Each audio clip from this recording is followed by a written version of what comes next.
thought it was an incredible atmosphere, especially in the fifth set. And, great work by Georgia Tech and Michelle. Not just being prepared, but just being tough. And, they are very capable of playing at a high level in bursts. And, they really pushed us. And I think that's, we have an expression that you don't need to lose to learn. And so hopefully we learn a lot from tonight as we watch video. And I just know that this kind of game will be good for us as we go into the NCAA tournament. And I'm incredibly proud of our team for winning the ACC in, arguably the toughest year in league history. So very proud of the team. Well done. Torrey, how big of a sigh did you and the team take when that final set was done? We had the loudest sigh. I mean, like Fish said, Georgia Tech played a good game, and we're happy that we pulled it off. And I mean, there's a team that we're probably going to see like in a tournament, and it's preparing us for it. So. Yeah, and you guys were up 16-10 in that second set, and Georgia Tech went on, I think, a 9-2 run. Why didn't you call a timeout during that set? I think you had two available, so I was curious why you didn't take a time. Well, I'll have to go back and watch it. It was, I thought if there was a lapse or a disappointing part, that probably was it. I think we lacked a little killer instinct, and so, I thought we worked through it initially okay. Like we got back to, I think something like 20-17. I'd have to look, but I think we worked through it okay. We still had a pretty big lead, like we were the first to 20, and so, yeah, maybe I should have. What makes Bertolino and 010 just some of the tougher pin hitters in the ACC, and they obviously did pretty well tonight? They're both just very comfortable getting set after set after set, going against a double block, and they're sneaky. I thought we did not do a good job blocking on. We did a good job blocking on the whole, but there were some really tight sets that they found ways to just get kills out of, which I guess probably speaks to like the maturity of their game. They don't just hit low seam when it's tight. Bree, you had a career high in kills today, and you started the match with 9 kills on your first 9 swings. What was working to start out, and then you had 4 kills in the final set? What happened then today? I think that me and Rachel just made apparent that like our connection just keeps getting better throughout the season, and we just talked about like the more we use our middles, the more it draws blockers in, and then our pins are wide open. So I think that just me and Rachel being on the same page, and me playing for her and she playing for me, playing for the rest of the team. But yeah. You guys were very balanced in that you had a lot of players with a lot of digs, and you had 3 players with a lot of kills, and not many people far behind. I don't think we've seen a game where digs and kills were balanced like that. I know it went to 5, but what do you like about that? Well, I think it probably shows that, we were just, individually, we were probably a little in and out of playing our best.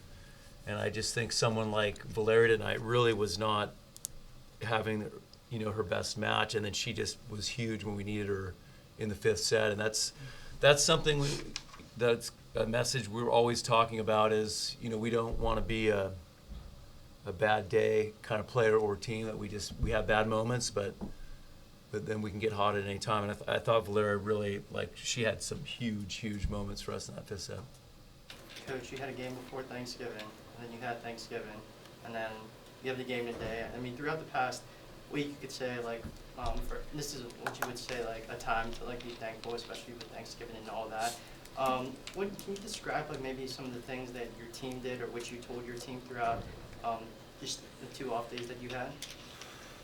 Well, I'm glad you asked that question, because it is a time of year to be grateful, but that we try to be a grateful team, the whole year, and so you know, as a competitor and an athlete, you're always like on to the next. And so I do think this is one of those moments where hopefully, you know, the team realizes what a special year it's been. And so I certainly have really loved coaching this team, and I'm grateful for a lot of things, that we were able to be home for Thanksgiving, that we were able to catch our flight out. That was almost didn't happen, to get back here. And so we really had a nice Thanksgiving, and it wasn't easy because it was a quick turnaround from last weekend. So I think it showed a lot of toughness on our part.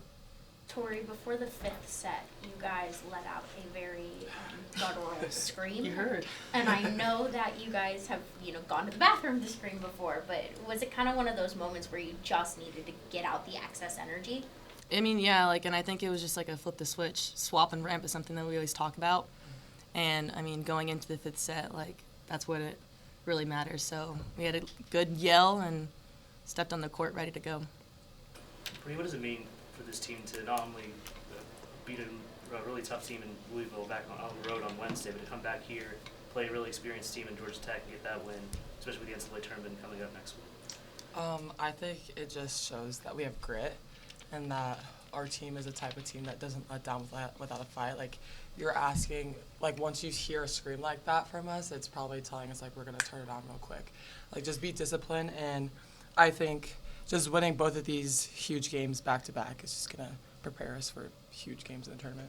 Tori, and Bree, does it feel good to play a five-setter right before, like, a long stretch where every single game? Well, maybe not the right way to say it. Like, I think we all said that it's preparing us for the tournament. Like, Georgia Tech's a good team, and probably a team we may see in the tournament, and I think that it just prepares us and feels good to come out on top of that. Yeah, we may not, like, want to play a five-setter, but it's definitely preparing our bodies for hard. Yeah. That's what we need. So.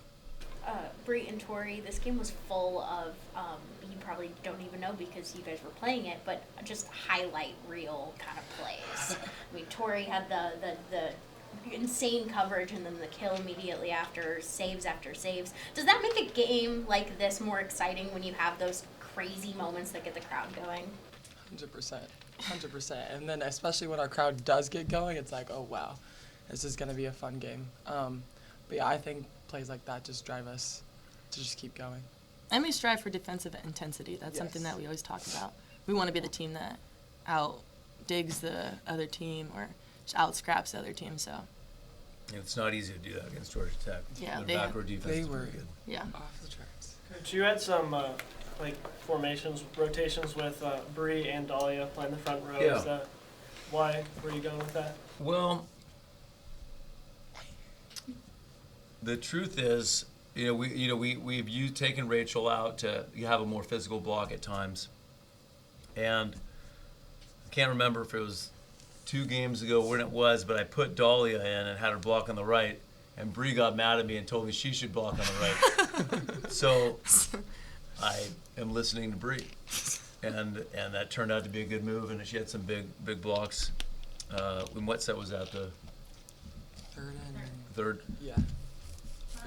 Building off of that, Dahlia didn't play for very long, but she had 2, maybe 3 blocks.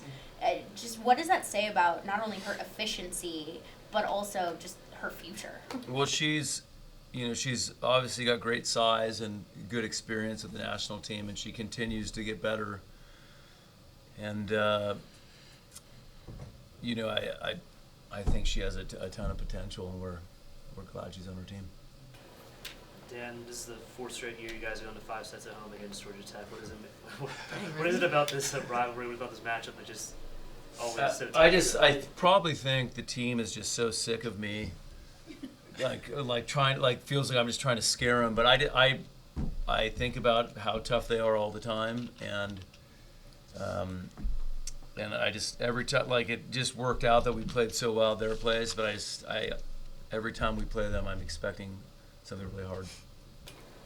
You bring Mallory in a lot as a second serving specialist. What has she done recently that you've liked from her? Is there some sort of mismatches you've seen with other teams recently? Yeah, she's been just in a really good groove with her serve lately, and so we've been playing her a little bit more than Dylan, but Dylan's they're both ready to go whenever we need them.